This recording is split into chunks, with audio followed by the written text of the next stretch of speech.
Olá pessoal, está começando o Revista TST, o informativo semanal da Justiça do Trabalho. E na edição de hoje tem reportagem especial e também o balanço da Semana Nacional da Conciliação Trabalhista. Dá só uma olhada no que preparamos. Empregado dispensado por apresentar exame de Covid falso não consegue reverter justa causa. A adulteração do documento foi comprovada pelo laboratório que realizou o teste. Reportagem especial mostra garantias legais para promover a inclusão de pessoas autistas. Mobilização da Justiça do Trabalho em todo o país movimenta mais de 1 bilhão e 700 milhões de reais em acordos na Semana Nacional da Conciliação Trabalhista. O Revista TST já está no ar.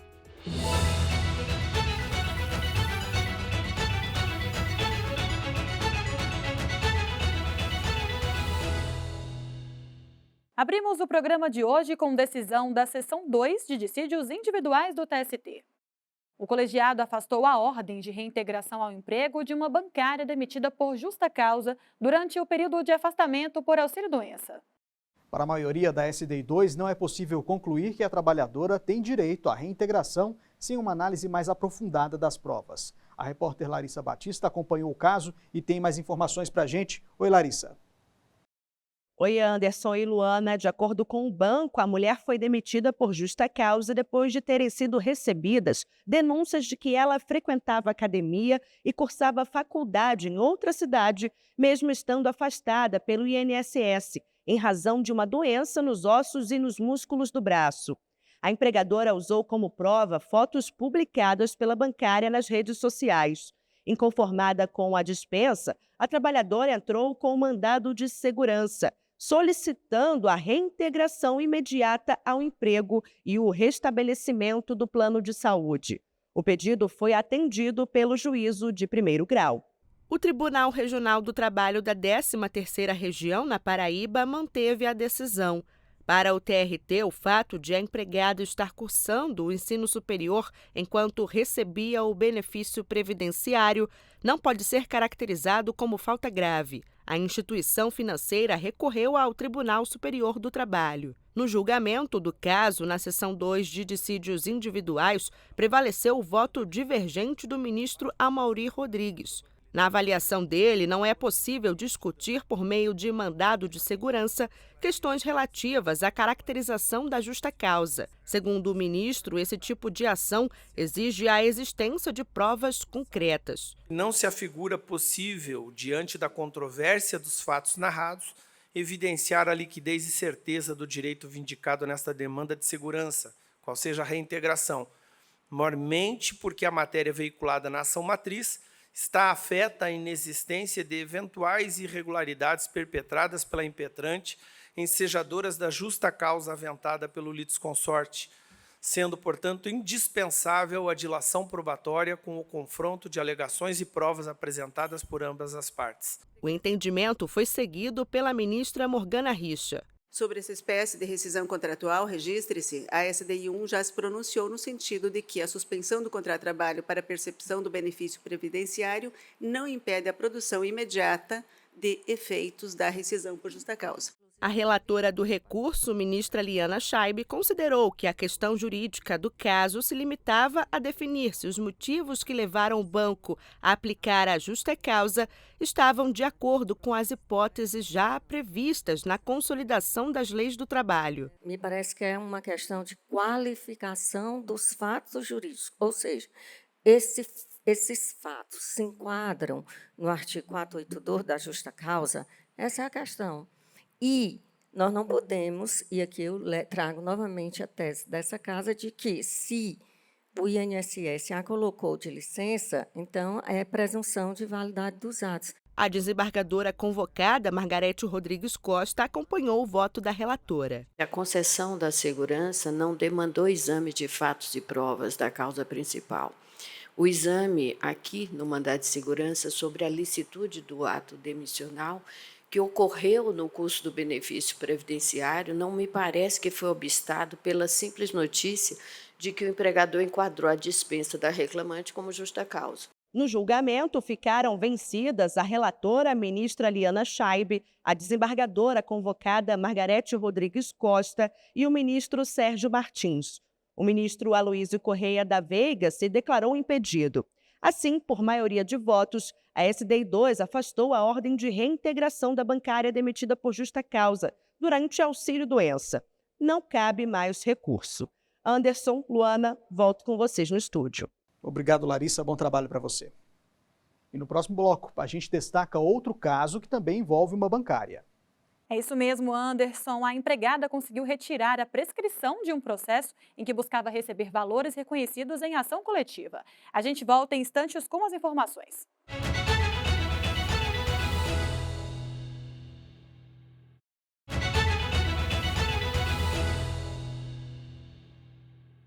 O TST é composto por 8 turmas. Fique agora com alguns destaques desses órgãos colegiados. Começamos o nosso giro de hoje pela terceira turma. Os ministros retiraram a prescrição de um processo em que uma bancária do Itaú buscava individualmente receber valores reconhecidos em uma ação coletiva. A turma considerou que a medida impediria a concretização dos efeitos da decisão que beneficiou a trabalhadora. Na ação de cumprimento, a bancária que trabalhava para o Itaú explicou que a ação originária foi ajuizada pelo Sindicato dos Bancários de Belo Horizonte, em Minas Gerais, em nome de 2.647 pessoas. A sentença transitou em julgado e entrou na fase de execução. Contudo, segundo a trabalhadora, houve resistência do banco em cumprir a decisão. 9 anos depois, ela ajuizou ação individual pedindo para receber os valores devidos. O Tribunal Regional do Trabalho da Terceira Região entendeu que a bancária não poderia solicitar a execução após tanto tempo e, por isso, aplicou a prescrição ao processo. O TRT considerou o prazo de 1 ano após o trânsito em julgado da decisão, previsto no artigo 100 do Código de Defesa do Consumidor para a execução de sentenças. Ao avaliar o caso, o relator do recurso de revista na terceira turma do TST, ministro José Roberto Pimenta, explicou que se a ação não é ajuizada no prazo legal, ela não pode prosseguir. No entanto, segundo o ministro, o prazo aplicado pelo TRT não pode ser estendido aos casos de pretensa inércia de quem já ajuizou reclamação após ganhar a ação principal e no curso de execução movida contra o devedor. O juiz de primeiro grau tinha superado a prescrição total que foi arguída, tinha prosseguido no exame da matéria, houve agravo de petição do banco quanto a essas outras matérias e o egrégio Tribunal Regional parou na primeira alegação do banco no seu agravo de petição, que era da prescrição, e julgou prejudicadas as demais matérias do agravo de petição do banco reclamado. Reformada essa decisão, evidentemente, deve a instância regional apreciar as demais matérias do agravo de petição do banco reclamado como entender de direito. Não podemos aqui avançar também, porque haveria uma frontal, clara supressão de instância. De acordo com o relator, a execução pode e deve ser promovida por iniciativa do juiz e não se pode atribuir apenas à bancária responsabilidade pela eventual demora na satisfação dos créditos trabalhistas. Por unanimidade, a terceira turma mandou prosseguir o processo em que a bancária do Itaú buscava, por meio de ação individual, receber valores reconhecidos em ação coletiva. Ainda cabe recurso. Desde 2015, com a Lei do Trabalho Doméstico, o dever de comprovar a real jornada é de quem contrata. Com base nisso, a sexta turma validou as horas extras de uma cuidadora de Santa Catarina que não tinha o horário de trabalho registrado formalmente. No processo, a trabalhadora informou que foi contratada para cuidar da esposa do empregador e que era responsável pelo controle dos medicamentos, alimentação e banho da idosa. A cuidadora relatou ainda que, eventualmente, tomava conta da neta do casal. Depois de ter sido dispensada sem justa causa, a profissional pediu na justiça o pagamento de horas extras. Ela alegou que a jornada de trabalho era em uma escala de 1 dia de serviço para 1 dia de descanso, em revezamento com outra cuidadora de segunda a domingo. Também afirmou que usufruía apenas de 15 a 20 minutos de descanso. Em defesa, o contratante sustentou que a mulher trabalhava em uma jornada de 12 horas de trabalho para 36 horas de folga e que sempre teve direito aos intervalos intra-jornada. O pedido da trabalhadora foi negado em primeiro grau e pelo Tribunal Regional do Trabalho da 12ª Região em Santa Catarina. No entendimento do TRT, caberia à trabalhadora provar que a carga horária era diferente da contratada. Da decisão, a cuidadora recorreu ao Tribunal Superior do Trabalho. O relator na 6ª turma foi o ministro Augusto César. No voto, ele destacou que, conforme a Lei do Trabalho Doméstico, é obrigatório o registro da jornada por qualquer meio, seja manual, mecânico ou eletrônico. O ministro observou ainda que a jurisprudência do TST vem se firmando no sentido de que cabe ao empregador e não ao empregado apresentar os cartões de ponto no processo judicial. A decisão da 6ª turma foi unânime pela validade das horas extras da cuidadora. Não cabe mais recurso. Depois de 27 anos de empresa, um propagandista de Pernambuco foi demitido por justa causa. Isso porque ele entregou à empresa um teste de Covid-19 falsificado. A adulteração foi comprovada pelo laboratório que realizou o exame. A 4ª turma considerou a conduta grave e entendeu que a quebra de confiança impede a manutenção do contrato de trabalho. Vamos conversar com a repórter Samantha Flor, que explica os detalhes desse caso pra gente. Oi, Samantha.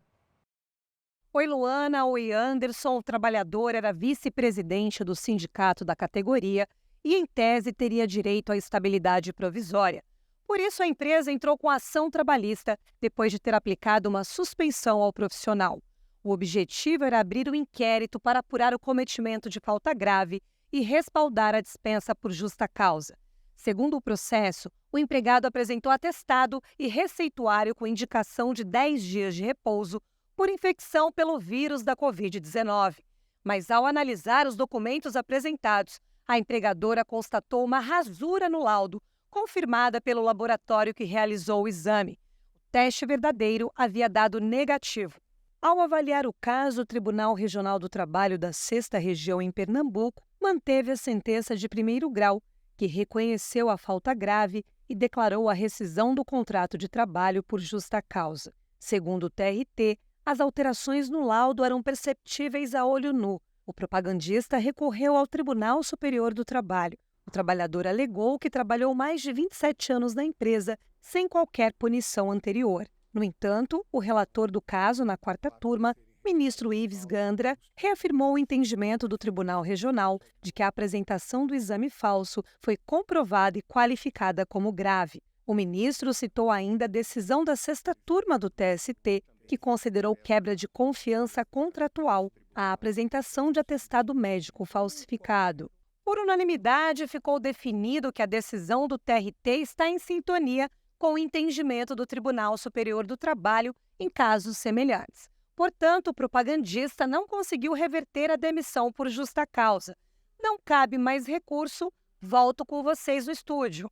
Obrigado, Samantha. Bom trabalho para você. Muito obrigada pelas informações, Samantha, e até a próxima. E no próximo bloco, reportagem especial fala de garantias legais para promover a inclusão de pessoas autistas. É daqui a pouco, não saia daí.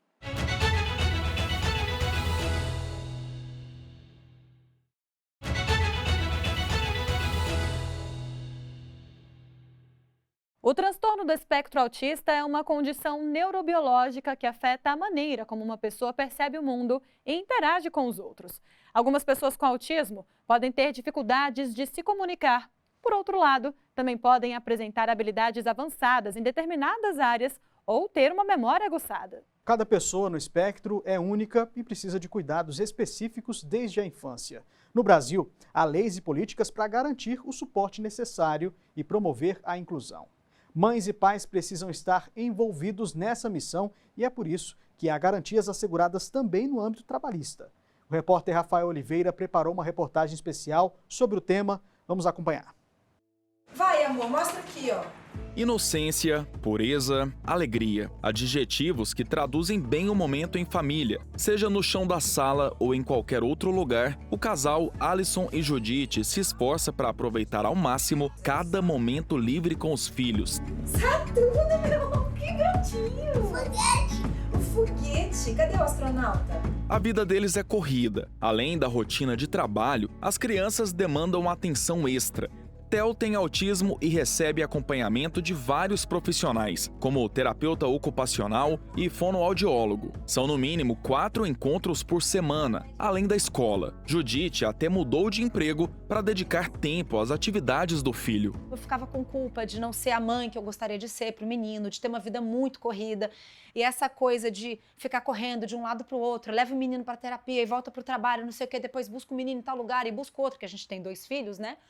Então, isso foi me dando muita ansiedade. E logo que eu tive a oportunidade de ir para um emprego com carteira assinada, no qual eu recebesse menos, mas pelo menos eram 6 horas, e não às 9, que muitas vezes poderiam virar 10, né? Dependendo da carga do dia lá, eu preferi ganhar menos, trabalhar menos e conseguir me dedicar mais ao meu filho. Alisson também faz o que for necessário para o bem-estar do Theo. É muito pouca informação ainda do que fazer, das coisas que ele tem que fazer para poder ajudar ele a seguir no ritmo que ele precisa alcançar, sobre o desenvolvimento dele, com terapias ocupacionais, fonoaudiólogo, médicos, especialistas, neuropediatras, é tanta coisa que você tem que estar toda semana ali em cima. E você não sabe se aquilo vai dar resultado, ou se com aquele médico não está dando resultado, ou se você tem que procurar outro. Para quem não sabe, autismo não é doença. De acordo com o Ministério da Saúde, o TEA, transtorno do espectro autista, é uma alteração das funções do neurodesenvolvimento. Ele pode interferir na capacidade de comunicação, seja na linguagem verbal ou não verbal, na interação social e no comportamento. Algumas pessoas no espectro fazem ações repetitivas, têm hiperfoco para objetos e temas específicos, apresentam restrição de interesses ou até seletividade alimentar. Eu posso dizer que tenho uma ideia da rotina da Judite e do Alisson, porque eu também tenho um filho com autismo.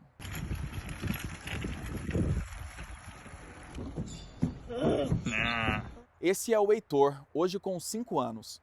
O diagnóstico veio quando ele tinha pouco mais de 1 ano e logo iniciamos as terapias. O resultado tem sido excelente. Meu filho já consegue falar frases inteiras, interagir com os colegas de escola, expressar sentimentos e eu estou muito feliz com o desenvolvimento dele.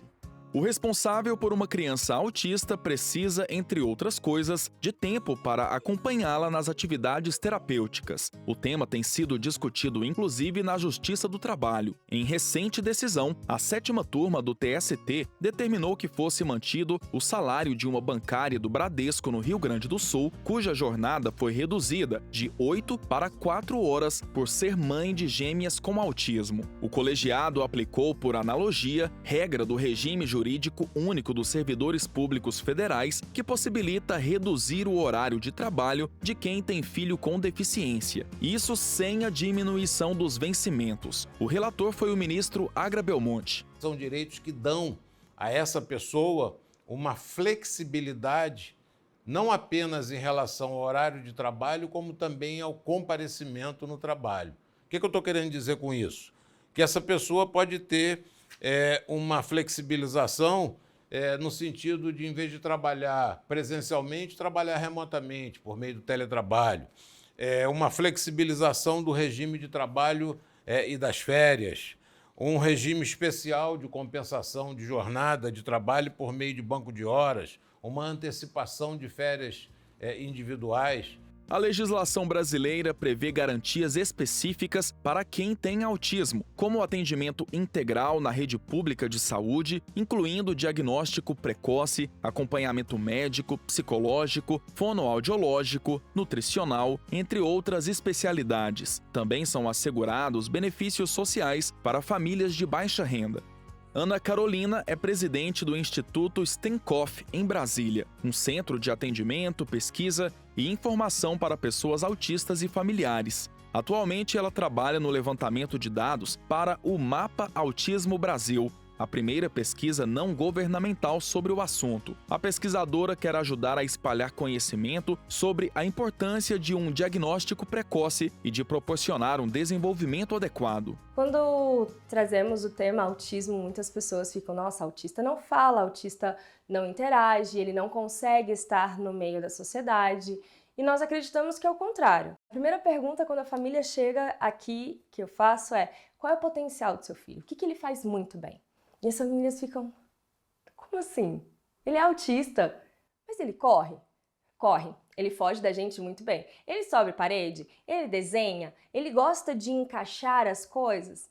Isso são possibilidades que muitas vezes a gente não olha como uma possibilidade. O meu sentimento como mãe de uma criança autista, eu acho que é o mesmo sentimento que eu tenho em relação ao meu outro filho, é da maternidade. Às vezes pode ser um pouco mais desafiador, às vezes a gente fica mais fragilizado porque a gente se desgasta com a rotina, com os desafios do dia, né?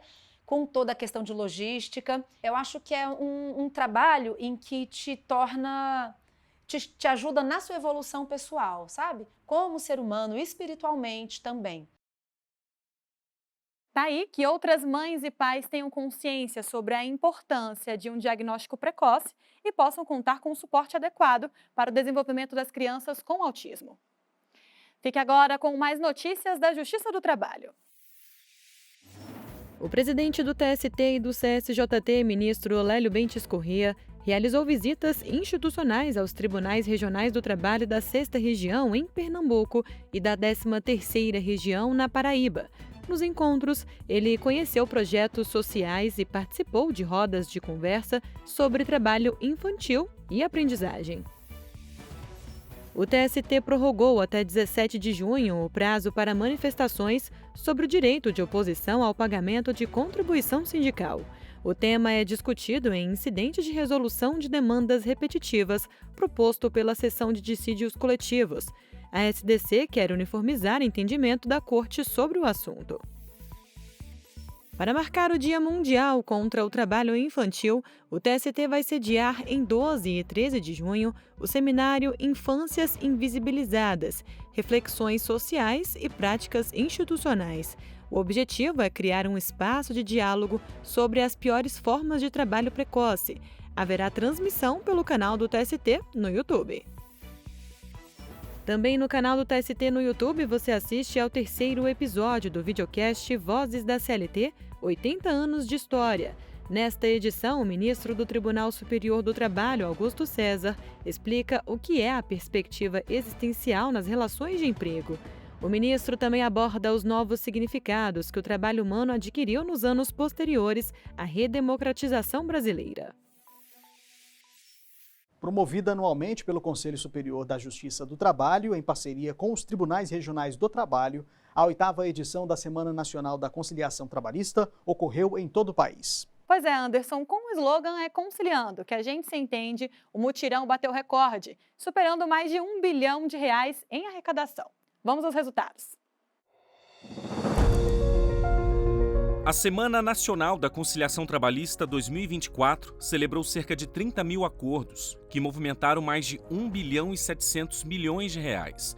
Mais de 400 mil pessoas foram atendidas em quase 90 mil audiências e 218 milhões de reais foram repassados à União em recolhimentos fiscais e previdenciários. A mobilização intensifica a realização de audiências nos centros judiciários de métodos consensuais de solução de disputas de todo o país. Os SEJUSCs funcionam nos Tribunais Regionais do Trabalho e também no Tribunal Superior do Trabalho. Inclusive, essa é a 2ª vez que o TST participa da Semana Nacional. Na Corte Superior Trabalhista, houve conciliação em 153 processos, com movimentação de mais de 43 milhões de reais. Desses processos que resultaram em acordos, 82 se enquadram na meta estipulada pelo Conselho Nacional de Justiça de solucionar os casos mais antigos. A cada edição do evento, o ranking dos Tribunais Regionais do Trabalho que mais conciliaram é separado por porte. A classificação leva em conta o total de acordos, a quantidade de pessoas atendidas e o valor movimentado. Neste ano, entre os Tribunais Regionais de grande porte, o TRT da 15ª Região em Campinas, São Paulo, ficou em primeiro lugar, seguido pelos TRTs da 2ª Região na capital paulista e 1ª Região no Rio de Janeiro. Entre os de médio porte, o TRT da 9ª Região, no Paraná, liderou o ranking. Em segundo lugar, ficou o TRT da 5ª Região, na Bahia, e em terceiro lugar, o TRT da 6ª Região, em Pernambuco. Já entre os regionais de pequeno porte, o TRT da 23ª Região, em Mato Grosso, conquistou o primeiro lugar, seguido pelo TRT da 21ª Região, no Rio Grande do Norte, e pelo TRT da 17ª Região, no Espírito Santo. No Distrito Federal, quem foi até o Foro de Taguatinga contou com um espaço de apoio especial. O berçário e o fraldário ficaram abertos ao público externo e puderam ser usados pelas pessoas que participaram da conciliação. A Semana Nacional da Conciliação Trabalhista é uma iniciativa do Conselho Superior da Justiça do Trabalho, com o apoio do TST e dos Tribunais Regionais do Trabalho. Embora a mobilização ocorra no mês de maio, vale sempre lembrar que a conciliação pode ser realizada em qualquer época do ano e em qualquer fase do processo.